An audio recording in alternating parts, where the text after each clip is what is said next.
you know, that time, you know, she's bleeding. Bleeding? I didn't notice anything. When did that happen? I don't know, probably yesterday or the day before or something. She's been bleeding for days, and you didn't call a doctor? What? No, a doctor's not going to do anything about it. We just have to wait it out. Let me get this straight. Hey, this is way more than I ever wanted to talk about this. So maybe you can just tell me where Mari is and we don't have to discuss this anymore.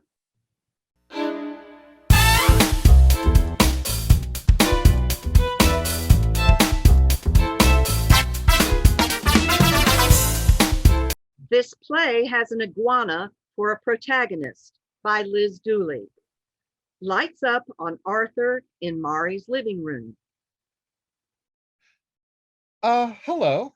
So Mari and I were going to, oh, Mari's my friend, my person, mine. Don't make her sad in front of me if you value your fingers. I mean that. But yeah, I was going to ask her if she wanted to do this thing where we talked about our lives, so I didn't have to stand here staring into the middle distance saying, I'm an iguana and Mari's my only friend, and this is what our lives are like. And by the way, I can talk. And she's usually really cool about it when I ask her to do things like that. But today she told me, Arthur, not today. And besides, there's no real audience. You're just imagining it because then you have an excuse to narrate what you're doing, which is true, but it's a bit harsh. So I'm wondering, oh, Mari, hey. I don't sound like that. I mean, not usually, but I'm sorry. It's fine. Do we have any cereal?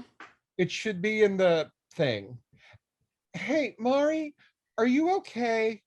I'm not feeling well. I'll get over it.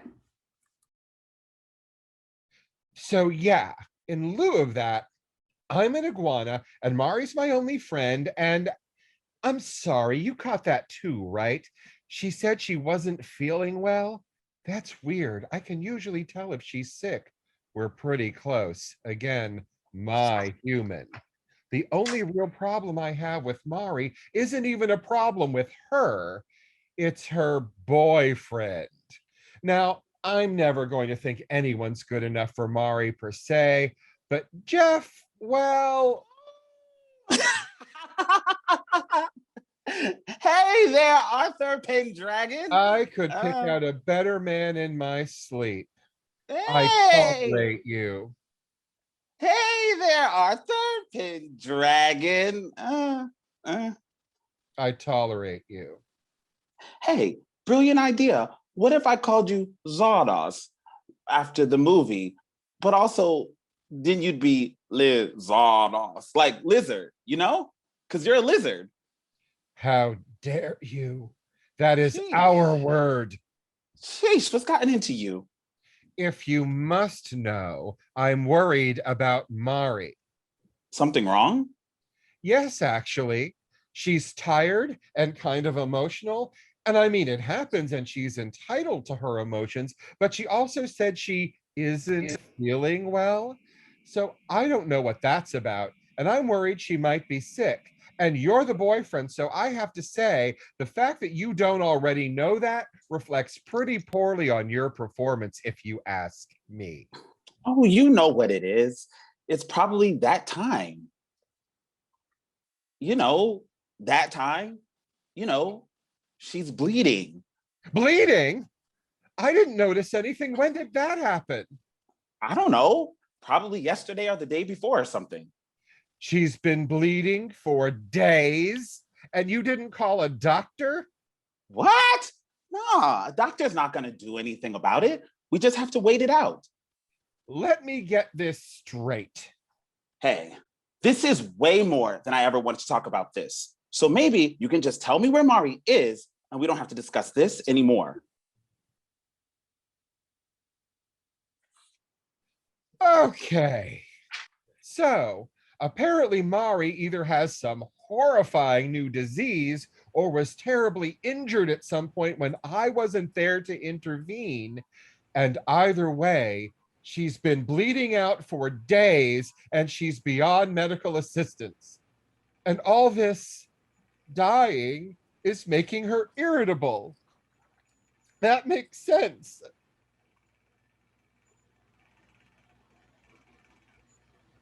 Wait, no, stop. That brave face. We have to do what's best for Mari. I am an iguana. The iguana is a noble creature, and I think the noble thing to do at a time like this is to put her out of her misery before it gets worse. Scene 2. Lights up on Mari sitting on a couch, reading. Hi, hey, Mari. Oh, hey, Arthur.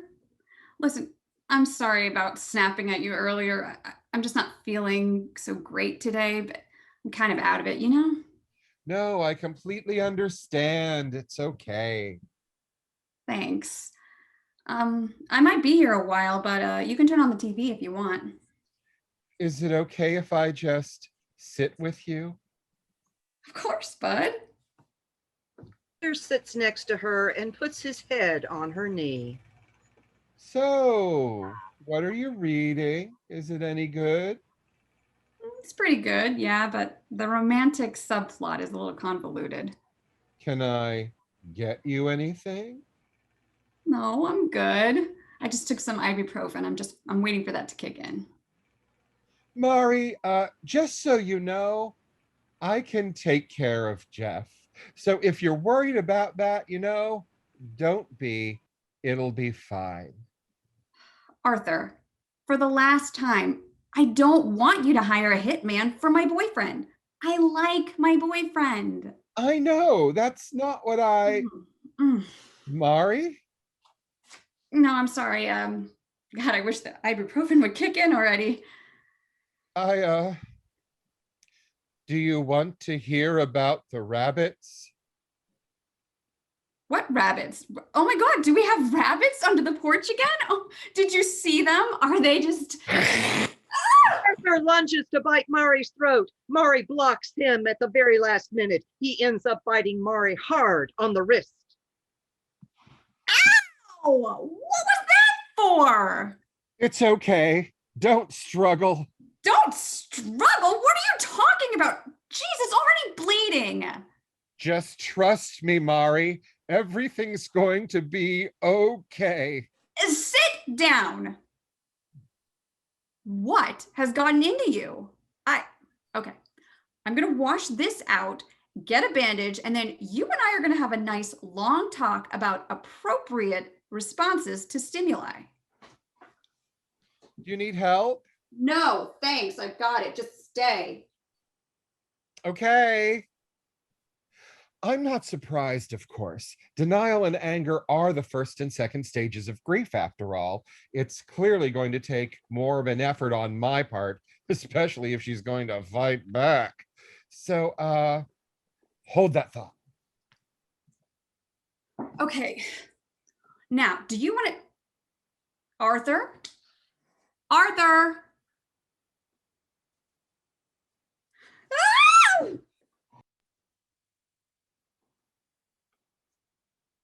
Scene 3. Mari!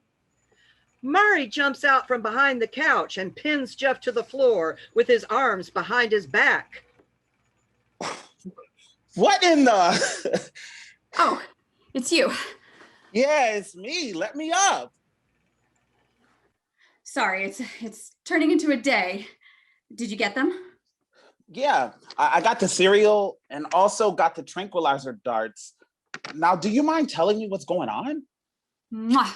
Thanks, babe. You're the best. By the way, what martial arts do you know? Because I know like 3, and I was hoping we could cover each other's weak spots.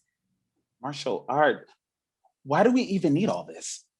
Because Arthur's lost his mind. Look, he bit me. Oh, you know iguanas. They can get a little hostile sometimes. It's kind of insensitive of you to generalize like that. Besides, it's not just the biting. He's chased me with a knife. He's tried dropping things on my head. He put drain cleaner into my coffee. Have you tried talking to him? He's not listening. He just, Arthur smashes into the room. Why are you making this harder than it needs to be? is that a Gundam? I'm not enjoying this either, Mari. How? When did you get your hands on a Gundam? Do you think this is easy for me? Do you think I'm having fun? Because I'm not, Mari. Mari presses a button on the robot and it powers down. How'd you know that worked? Girls in STEM camp.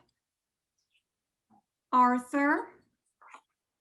No, babe, don't touch him. He's gonna bite you again. Nobody asked you, cretin. Hey, calm down. I'm gonna come talk to you, but you have to promise you won't bite me or try to stab me again, okay? Mari gently takes Arthur out of the mech suit.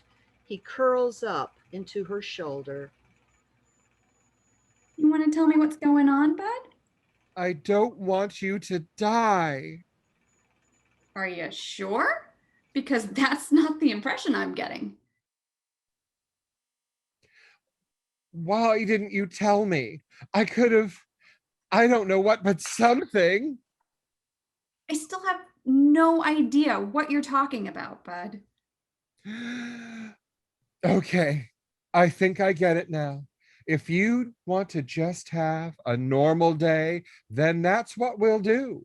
I mean it. I'm sorry I scared you. Euthanasia isn't for everybody. What? First of all, yes, euthanasia is absolutely something you talk about beforehand. Second, chasing someone with a knife isn't exactly euthanasia. In the first place, at best, it's manslaughter. And third, what makes you think I'd need it? He said you were dying. No, I didn't. You said that she was bleeding for days and the hospital wasn't going to do anything about it. Stop. Both of you. Stop it. Jeff, I want to talk to you in private, please. Start talking. Me? What did I do? Well, I don't know, Jeff, but would you like to explain to me why a crying iguana just smashed up my house? I'm not crying. Shut up. I told him it was that time. And then when he asked what that meant, I said you were, bleeding. That's the best description you could come up with? I don't know. It was awkward. More awkward than all of this? I'm sorry. I thought he already knew. I mean, you think his parents would have told him about it. He's never met his parents. And even if he had, they were reptiles. Wait, reptiles don't get periods? Oh my God. Jeff, I was not mentally prepared for the day that I'm having, but thanks to you, I'm having it anyway. And it's going to be a minute before you live that down. Yeah, okay. Arthur, hi. Yeah, I'm not bleeding out. I'm not even actually bleeding. There aren't any veins involved. What's going on is I'm on my period. Period of what? Okay, so mammals don't lay eggs. They only have babies at certain times. And if they don't, they have to get rid of all the prep work their organs were doing and start over. And that's what's happening now. It's harmless. That sounds like a bunch of elaborate nonsense you made up to make me feel better. Well, it's not. But you're hurt. I saw you. You were taking ibuprofen and you were hurt. I mean, yeah, that's just part of it. It sucks, but I've been getting through it for once a month for years. I'll get through it again. Once a month? How'd I miss that? No idea. So you promise you're not dying? No, bud. And I'd tell you if I was. Right. Yeah. Okay. Man, egg on my face. I was gonna kill you for no reason. Awkward. Yes, awkward. I hope you're not mad at me. I'm not mad, but what exactly are we going to do about all the damage? I mean, I was grieving, so I can't really be held responsible for my actions. He's the one who gave me misinformation, so he should take care of it. It's not a one-person job, but I will need your help loading the car. Does this mean we're driving the truck? Sure does. Boom!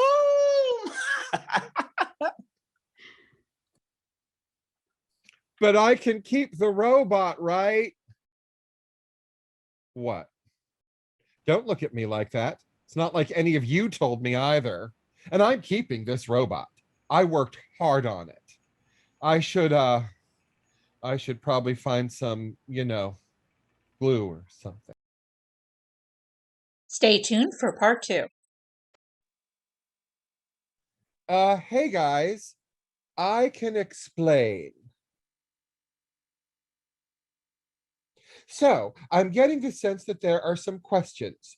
Questions like, is that iguana talking to me? And where did the huge metal box come from? And maybe, didn't someone tell me you used to have a giant robot? Where did that go? And those are really good questions. So in that order, yes, I am. We'll get to that. The robot is gone and we're really not supposed to talk about it anymore. So you may or not know this about me, but I actually live with my best friend, Mari. She's my human. I love her more than any other living thing. And I promise I'm not making this up, but once a month, she bleeds nonstop for a few days. It's called a period. And don't worry, it's perfectly normal for mammals, and it doesn't mean she's sick or injured. But obviously, when you hear that bleeding for days thing with no context, it can be kind of, look, I thought she was dying. It was this whole big thing. Let's not get into it because, as I said earlier, we're not supposed to talk about the giant robot anymore. But don't worry. Once I realized what was happening, I did my due diligence. I went online and looked up everything that I could. And what I learned was that the world is terrifying and everybody is mad at everybody else. But the other thing I learned was that the human period is crazy. Seriously. For example, it's a perfectly normal and uneventful thing, but it's also a waking nightmare of pain and bloating. And it's a sign of moral impurity. But it's also toxins leaving the body, and sometimes it gives you magical powers. It's all very confusing, and I don't know where to start. So I just decided to go ahead and believe all of it. I mean, they couldn't put it up there for everyone to read if it wasn't 100% true, right? Which brings us to this thing. During my research, I learned that animals are way more likely to bite humans on their periods. Animals, like iguanas, always go crazy and bite humans, like Mari, on their periods. I could completely lose it and hurt her. And the last thing I ever want to do is hurt Mari again. So I built the box. It took me all month, but I finally finished it. Made of a bunch of different metals, not iron, because another thing I learned is that Mari's blood can rust iron now. So by my math, Mari should have started her next period either yesterday or today. So as long as I stay in the box, she'll be safe. I know it's a little extreme, but nothing, and I mean nothing, is more important than Mari's safety. Arthur! Ah! I mean, I can't help but feel a little insulted. It's only because I love you. I love you too, bud, but I'm not building a solitary confinement chamber in the middle of the living room to prove it. Hey, everybody. Am I interrupting something? No, you're fine. Arthur's just overreacting again. Am not. What if I bite you? What if you do? I'll just deal with it. That's not how you were acting last time. That's because last time you were biting to kill. And stabbing to kill, and smashing to kill, poisoning to kill. Okay, the point is, I feel like we've all learned our lesson since then. Wait, lesson? Oh, yeah, no, totally. I totally learned my lesson, all learned up. That's yeah, that's me. That's all well and good. But what if I lose control and try to kill you again and then wake up covered in your blood and I can't find you because I've ripped your throat out? You're not a werewolf, Arthur. Jeff, would you help me out here? Tell Arthur that... Don't bring your boyfriend into this. Besides, when's the last time he actually knew what he was talking about? Jeez, thanks. Arthur, that's not very polite. Please trust me, Mari. It's for your own good. Remember what happened last time you decided what was for my own good? Wait, I thought we weren't talking about the robot anymore. We're not. We're not. Cool. Arthur, you have 3 seconds to come out before I try to come in. 1, 2. I'm sorry. Arthur! Arthur, let me in! Arthur! The door of the box doesn't budge. Mari tries a few more times. It doesn't work. She storms off in frustration. I'll just stay here then. Jeff tries to sit on the couch, but his progress is impeded by the large box. Scene 2, the living room at night. Mari sneaks in, listens to make sure that Arthur is asleep.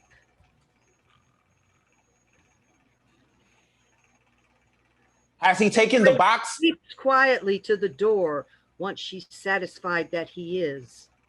She slowly, quietly unlocks the door.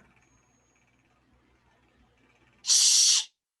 If he wakes up, he'll hear what we're saying and we'll lose the element of surprise, okay? I've mostly figured out how to take the box apart. Arthur's good, but he's not that good. The trick will be what happens after we get him out. I still don't get why we have to sneak around so much instead of just telling him what's going on. I've tried several times. For every conversation I have with him, there are 5 real true facts bouncing around out there to tell him something else. Why doesn't he ask you? Your guess is as good as mine. Just hang in there, babe. Who knows? Sooner or later, you'll be off your cycle and he'll probably come out of the box on his own and then we can hide it.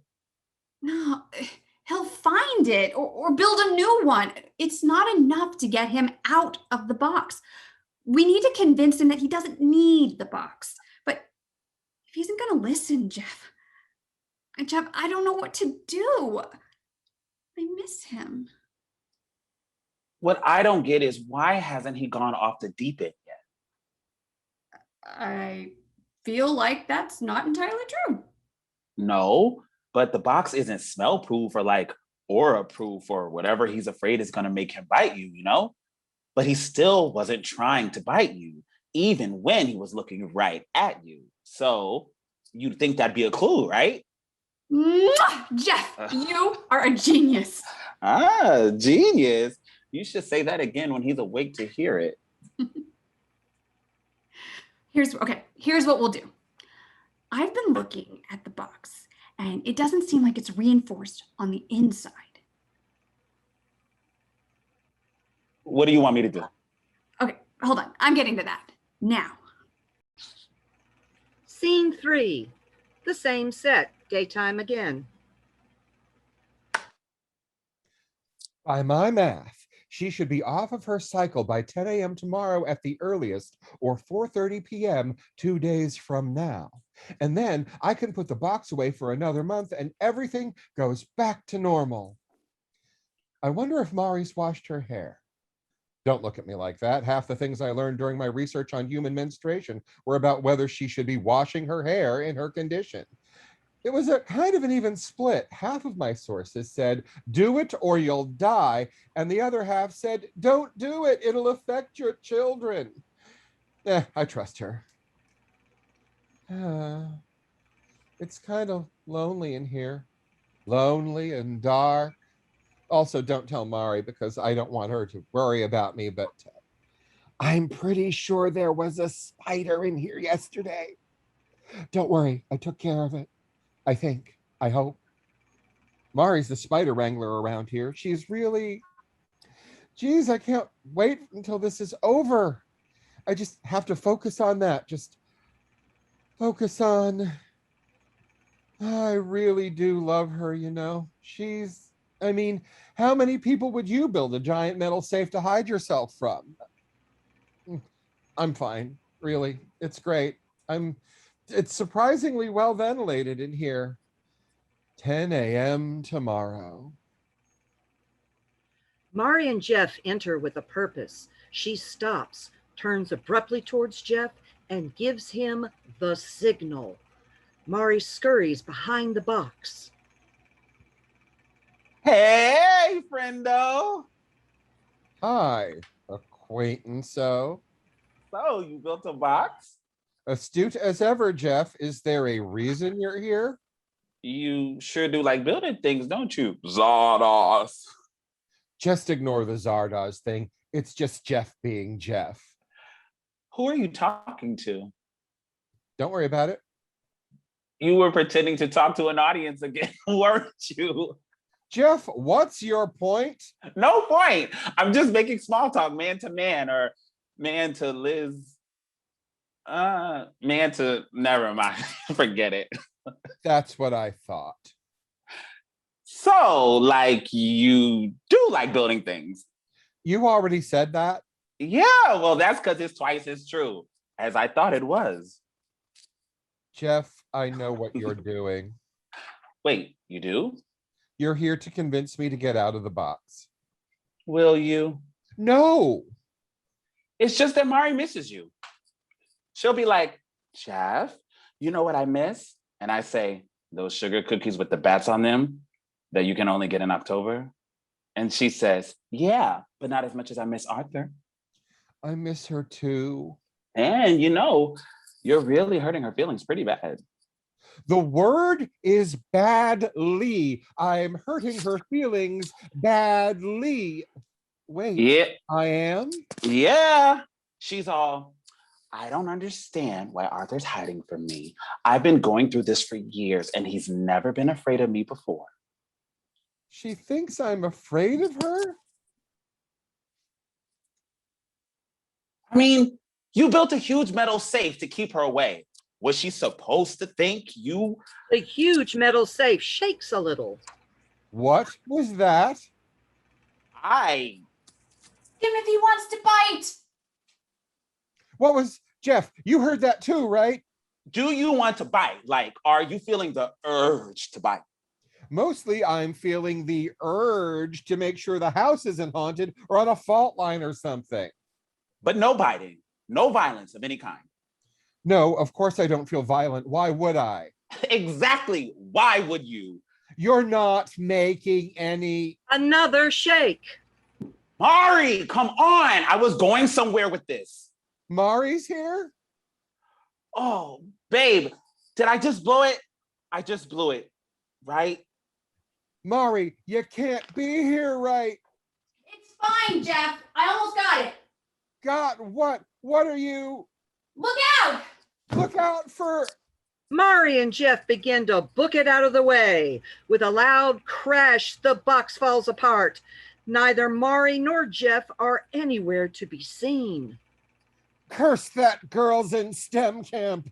Mari, you need... Mari? Mari? Wait, if she was standing right here? This thing is metal. Metal is not light. What if she got crushed? Mari! Mari, where are you? Hold on, Mari, I'm coming. He can't find her anywhere. He does, however, find a human-sized lump under what used to be part of the box. He tries to lift it, to no avail. Mari! Mari, are you okay? Mari, please answer me. Jeez. What have I done? Mari pushes her way out from behind a piece of furniture, nowhere near the lump in the rubble. I just wanted to keep her safe. Bud, I'm fine. But I think Jeff is under here somewhere. Oh, well, that's not as bad then. Come on, help me find him. They lift the rubble off of the lump. You okay, babe? Yeah. Well, great. Arthur, jeez. No, that's not what I meant. I'm talking about the box being... Arthur, He come on. starts to hide behind the couch. I don't want to bite you, Mari. Okay, so don't. Please, Mari, you know what the human menstrual cycle can do. Arthur, when you talk like that, you make it sound like it's my fault, like it's my responsibility to control your biting habits. I mean, technically, as a pet owner. You know what I mean. Mari, if I hurt you, I'm never going to forgive myself. Please just... Arthur, when you were talking to Jeff earlier, did you feel like you wanted to attack people? No, wait. He asked me the same thing earlier. That's because I'd been there the whole time. You had? Yeah, right next to you. And you still didn't feel like biting anyone.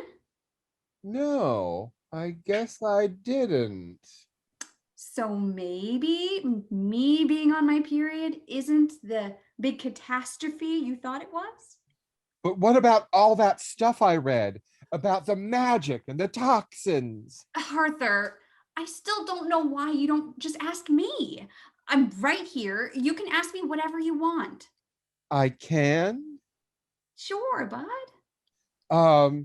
Do you have magical powers right now? No, not that I know of, no.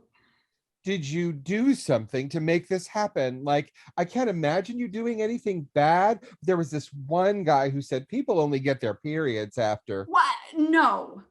It happens when you become a teenager. I feel kind of dumb asking about whether or not you have the power to rot vegetables right now, but there was this one article. I don't. But you shouldn't be afraid to ask a question. You promise? Even if it's a really stupid question? Better than a stupid mistake, right? Right. I'm sorry I ruined the living room again. We can fix it. Again. Can you get started with cleanup while I make sure Jeff doesn't have a concussion? Aye, aye. Mari guides Jeff off stage. I know what you're thinking. How many times does this guy need to fly off the handle with crazy biological assumptions before he figures it out? But I will get it, you know, eventually. In the meantime, though, He attempts to lift the wall of the box. He can't. He keeps trying.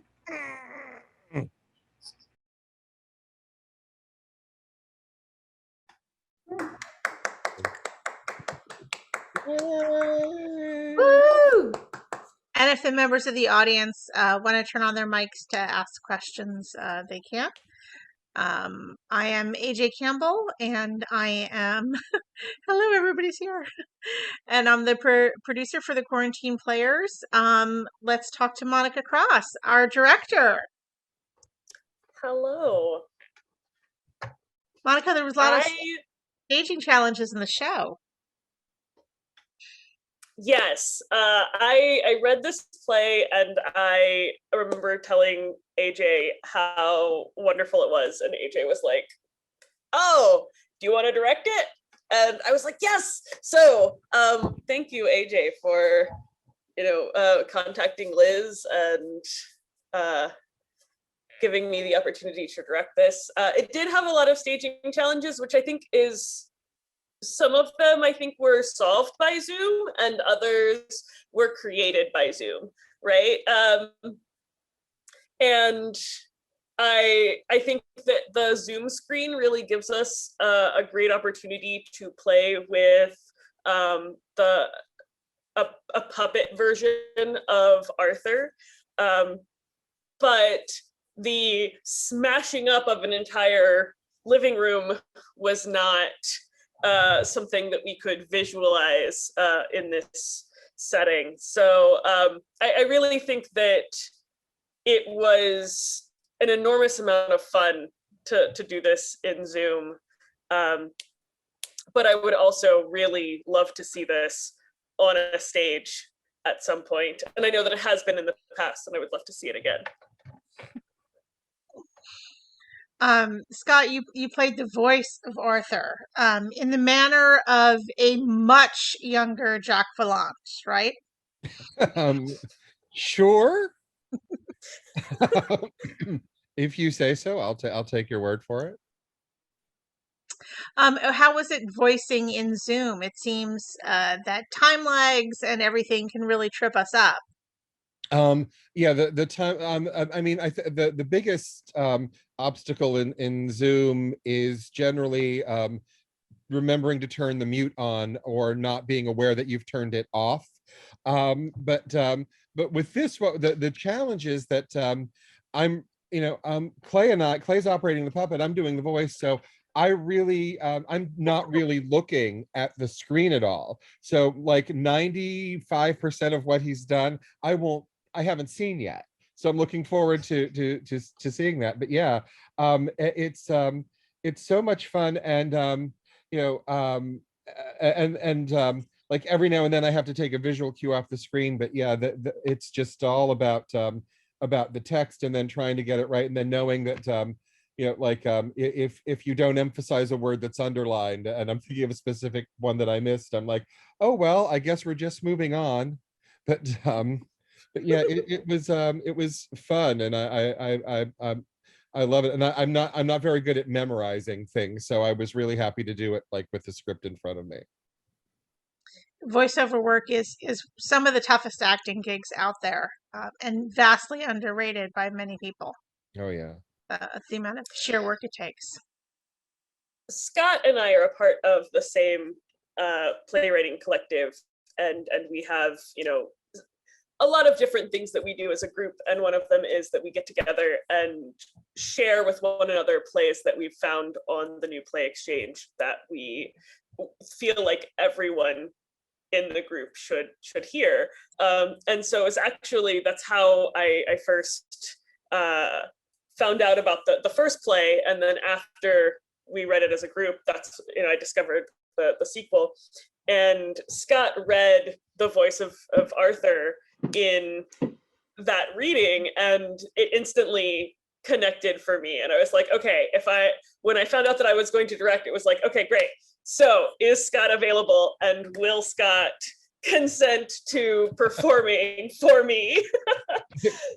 It was an honor, and Monica and I, because it's so hard to sync those long speeches up with the puppet.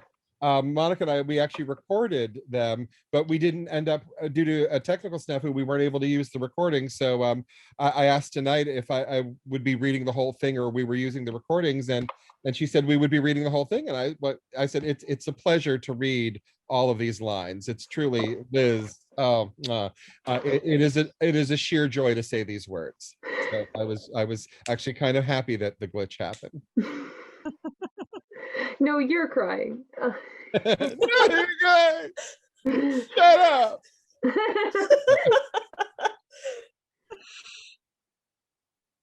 So, Elizabeth, have you ever had an iguana try to explain something to you before? I have not. I've never owned a lizard, or can you say owned? I don't know. I got a couple of dogs though, and they do talk to me. I mean, not. I mean, but Not in the same way that Arthur does. not in the same way. I wish. That would be awesome. Well, menstruation is one of those things that is incredibly misunderstood. And I think Arthur has a sense of being this like teenage boy almost, that curiosity and just total confusion. And then now there's the internet to make matters so much worse. Totally. But ever patient in the role, right? Who, Arthur? You were ever patient Me? with Arthur. Oh, Yes. Yeah. So I'm actually a mom. I have an 8-year-old, and and I have the dogs, and so it was very much. I felt like, okay, it's somewhere between talking to my dog and talking to my daughter is how I talk to Arthur. Yeah. Very neat. Clayton, you actually made all the puppets here tonight, right? Yes, I made the box, I made the Gundam, and I made this guy for the show. Thank you. So it was a great experience, and it was a weird experience to do over Zoom, but working from home and creating intricate things such as Arthur, it was definitely a new experience that I enjoyed. And Zoom was something, especially since we had this Wi-Fi cut out earlier, but we got through it. I'll never know. Nobody will ever know. Only if they look and watch this. Draper, your role was so much fun, just like the life of the party when things are getting really serious. Like, you're the person Yes. I want you at every single party that I ever have. Jeff is fun. Jeff is so supportive. That's what I love about Jeff. That was what was so exciting to me about Jeff. When I first read the script after Monica gave it to us, I was like, he loves her.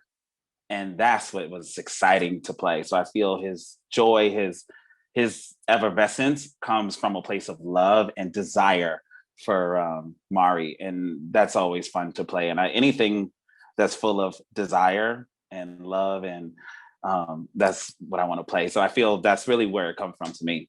It's about her, really, and supporting her. And I think just the intimacy of what she's going through as a woman, for him to be a man in that moment and still just say, I'm available to understand.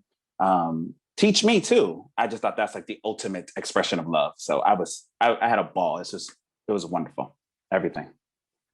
I think Jeff walks the fine line between supportive and helpful.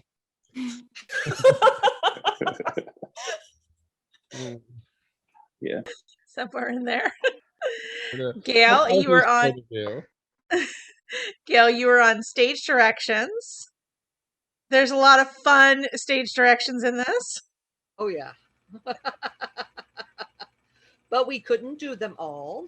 We acted most of them out and just tried to focus it just on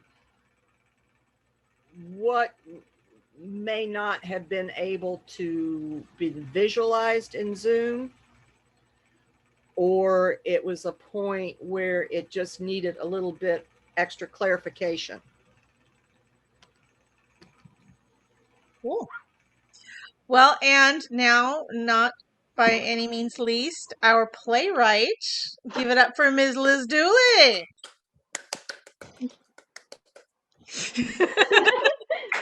Clapping. Oh my gosh. So tell us a little bit about the genesis of this play series. Okay, so kind of a long, weird story that some of you might judge me for. I think I got the idea years ago when I was in college, when from like a throwaway line in an article on cracks.com, back when crack.com was a thing people read unironically. And Remember those days? I barely do.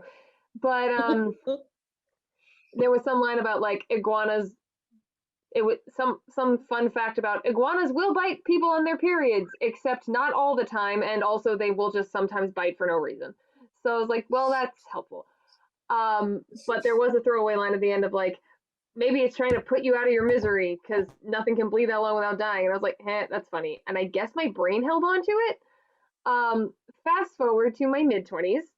I am kind of in the middle of a depressive funk, a pretty bad one. And I was just like, you know what? I'm going to write something that's absolutely, am I allowed to swear?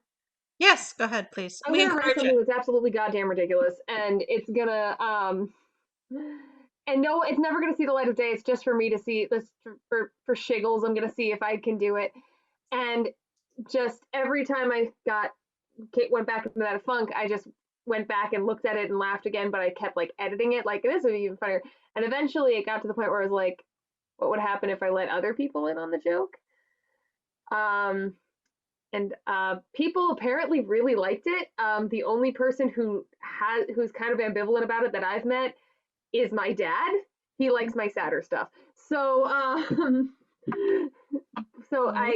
We can took talk it about to that in several therapy. writing groups that I was in, and I got positive stuff. So I'm just like, you know what? F it, we're doing it.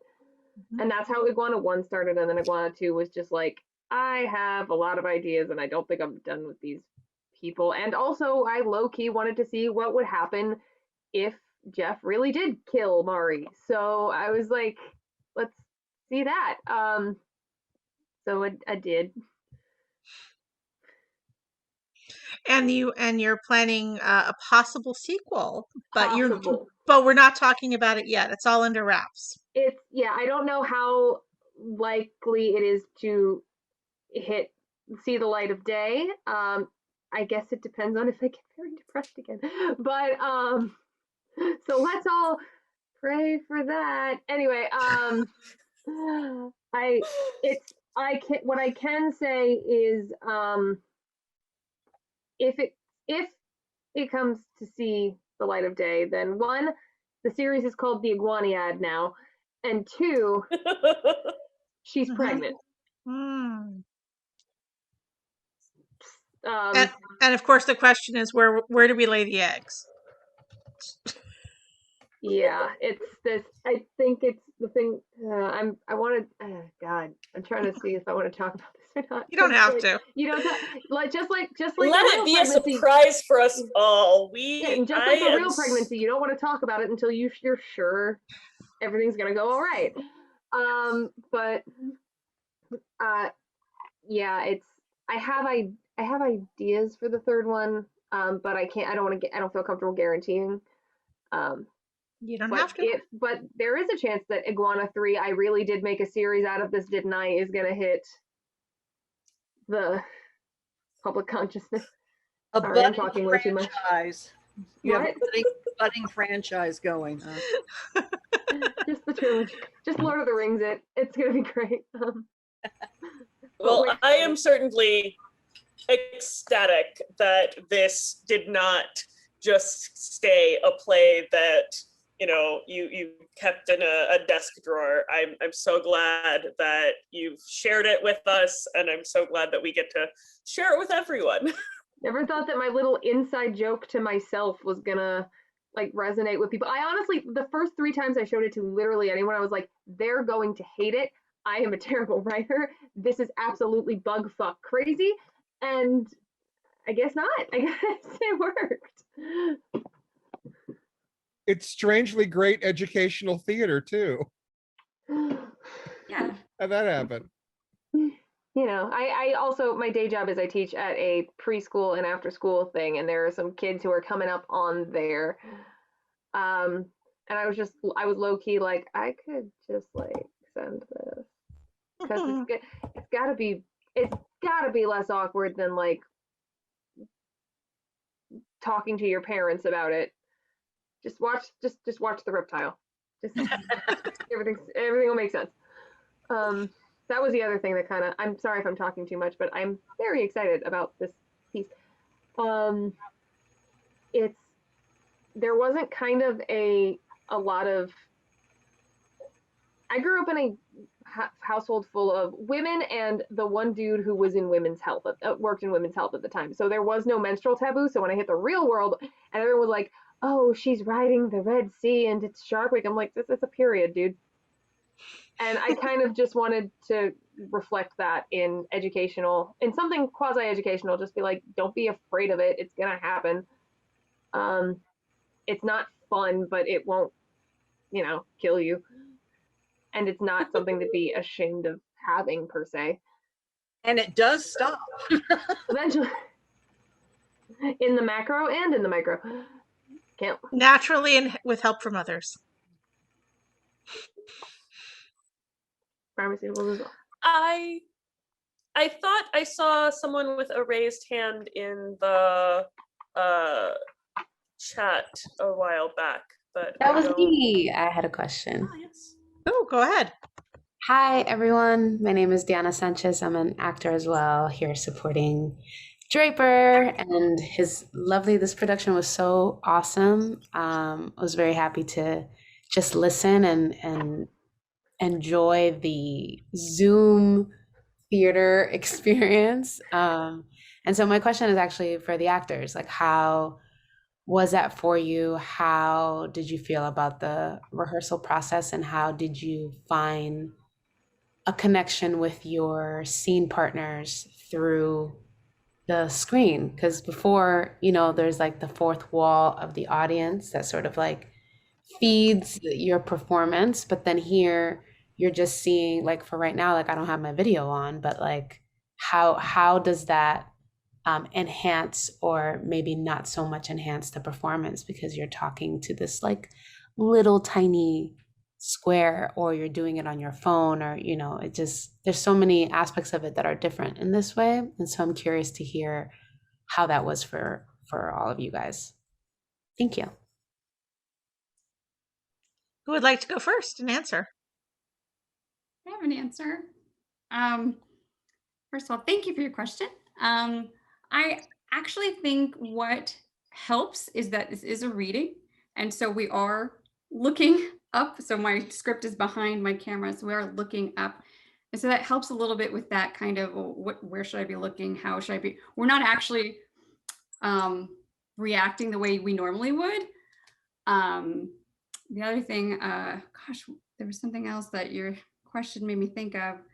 Just so all the connections we had to kind of build in rehearsal, just kind of memorize almost.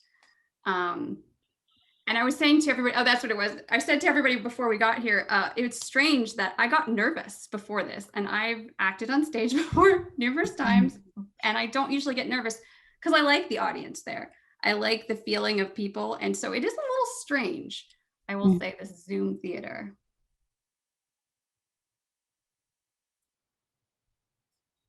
Does anybody else want to take that question? It was definitely a strange process for, I feel, both me and Scott. Scott was talking about earlier, the voice.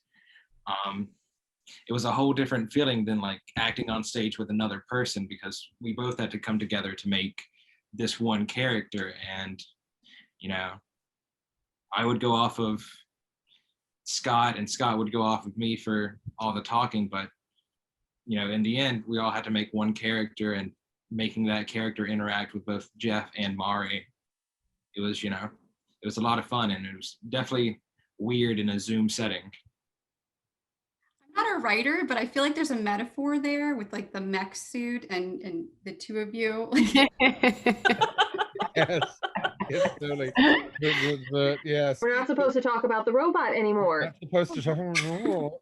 But yeah, and what's weird and what's very different in Zoom than it is, IRL is like, if we were, for some reason, if I were voicing the puppet and Clay were operating it, and we were in the same room together, it would be very different. But here we're kind of doing it in a bubble, and like I said, I really can't see most of what he's doing in these images that he's creating, but it was just really, we just kind of have to, I felt bad for Clay, because I mean, I'm going to try to read it as closely or as similarly as I can each time, but I'm also making discoveries each time. So things are different. So each time I do it, it sounds differently. So whatever he got used to the time before is now at least slightly different. So there's so that there's never the same thing for you to work with. So I'm sorry my artistic evolution may have thrown you. No But problem. excellent. Thank you, Clay. Does anybody else have any questions? Did Draper, did you have a response to the question about Zoom performance? How did I build a relation? How did I build with Mari, and how did I build with Arthur? The text for me, it has so much curiosity in it.